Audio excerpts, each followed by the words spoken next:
Ouverture ce matin donc des travaux du 16e sommet de la francophonie. Le président du Faso y participe aux côtés d'une trentaine de ses pairs. La rencontre de Madagascar se tient sous le signe de la croissance partagée et du développement, les conditions de la stabilité du monde et de l'espace francophone. Le chef de l'État français a présidé l'ouverture du sommet. Le compte rendu de nos envoyés spéciaux à Tanan, Arthur Ouedraogo et Fousseni Kindo. Après le rendez-vous manqué de 2010, Madagascar revient à la une cette année. La tenue effective du 16e sommet de la francophonie marque un tournant important pour la grande île dans ses rapports avec la famille francophone. Antananarivo 2016 sera le lieu d'importantes décisions pour l'approfondissement de l'idéal francophone.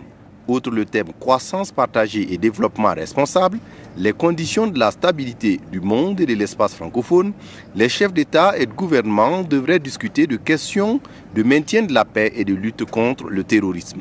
Pour le président du Faso, arrivé hier dans la matinée, loin de penser que cette rencontre de Tana, l'autre nord de la capitale malgache, est un sommet de plus, ce serait l'occasion d'affirmer davantage la dignité de l'homme francophone. L'OIF ne doit pas simplement le regroupement de ceux qui parlent le français. Mais si on parle le français, il ne faut pas soutenir par des actions de développement communautaire ensemble, je crois que c'est inutile. Parce que ce n'est pas simplement que la langue qui va nous développer, il faut que quelque part il y ait des projets ensemble. D'autres discours ont marqué l'ouverture de cette rencontre au sommet, notamment celle du Français François Hollande. Le président français a appelé la francophonie à multiplier les initiatives pour un monde plus juste.